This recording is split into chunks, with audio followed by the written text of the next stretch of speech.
كشفت برقية أمريكية سرية سربها موقع ويكيليكس أن سفير الجزائر في سويسرا إدريس الجزائري قال أمام دبلوماسيين غربيين العام الماضي إنه سيكون سعيدا بأن يضع نفسه تحت تصرف الإسرائيليين تعقيبا على ما دار في ندوة. جهة أخرى أظهرت صور يحتفظ بها حلف الأطلسي على موقعه على شبكة الإنترنت لقاءات ومصافحات بين عسكريين جزائريين وعسكريين إسرائيليين من بينهم قائد الأركان الإسرائيلي جابي أشكنازي. تحدثنا الوثيقة الأمريكية السرية المؤرخة في 13 مايو من العام الماضي عن اجتماع عقد في اليوم نفسه في جنيف السويسرية على هامش اجتماع اللجنة التحضيرية لندوة تقييم معاهدة منع انتشار الأسلحة النووية. تقول الوثيقة إن من بين من حضروا الاجتماع إلى جانب روس جود مولر نائب وزيرة الخارجية الأمريكية المكلف بالتحقق من الامتثال والتنفيذ إدريس الجزائري سفير الجزائر وممثلها الدائم لدى مكتب الأمم المتحدة والمنظمات الدولية في سويسرا وسفراء مصر واليابان وأستراليا وكندا وبريطانيا. أشار ممثل الإدارة الأمريكية خلال اللقاء إلى ما وصفها العلاقة الوطيدة بين قضية السلام في الشرق الأوسط ووضع حد للملف النووي الإيراني.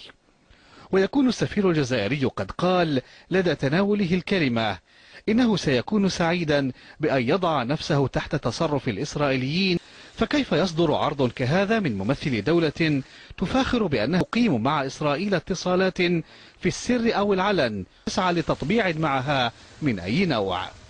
خطورة ما نسب لحفيد الأمير عبد القادر مجرد مستور تكشف، فعندها ربما سنكون بصدد ما يصفه البعض نفاقا سياسيا في تعامل الجهات الرسمية الجزائرية مع موضوع العلاقة مع إسرائيل، موقف يجد أصحابه شاهدا في هذه الصور التي تظهر جانبا من لقاءات دورية تجمع في إطار حلف شمال الأطلسي كبار قيادات الجيش الجزائري مع نظرائهم الإسرائيليين.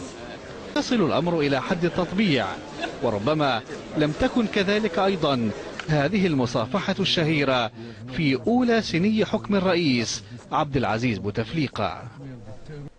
السلام عليكم ورحمة الله.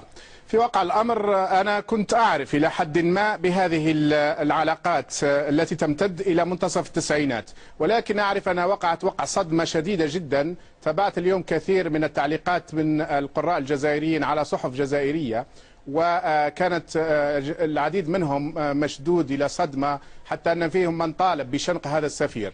والواقع هذا يكون غير عادل، لأن السفير لم يتصرف من ذاته وليست مبادرة فردية إطلاقا، ولأن الأمر كذلك سيد العربي، لأنك لا تستغرب ما قاله السفير إدريس الجزائري. كيف تصف ما قام به؟ ما هي المبررات التي قد تقف وراء هذه التصريحات التي أدلى بها؟ هي تكملة لمجموعة من الخطوات اتخذت منذ سنة 93 عندما ساد لدى مسؤولين جزائريين من أن معركة الجزائر مع الإرهاب الإسلامي هي مثل معركة إسرائيل مع الإرهاب الإسلامي في فلسطين، وتردد هذا على صحافة إسرائيلية عديدة. ثم كانت تطبيع رياضي في منتصف 95 سمح به وزير الخارجية 94 بالضبط، وزير الخارجية صالح دمبري، عندما سمحوا للرياضيين الجزائريين بلقاء نظرائهم الإسرائيليين في المنافسات الدولية. ثم كانت المصافحة الشهيرة بين مبارك وبوتفليقة. ثم كانت زيارة مجموعة من الصحفيين ووزير الثقافة الحالية إلى تل أبيب في 2001، ومباشرة بعدها عينت وزيرة للثقافة. معنى هذه المعطيات كلها سيد العربي أن هذه التصريحات ليست فردية، وإنما تعبر عن سياسة جزائرية حيال ما يحدث. أبدا ليست فردية، هي سياسة جزائرية. بوتفليقة ذاته قابل عدد من اليهود في فرنسا وفي أمريكا. شكرا جزيلا لك العربي زيتوت الدبلوماسية الجزائرية السابق، كنت معنا من لندن.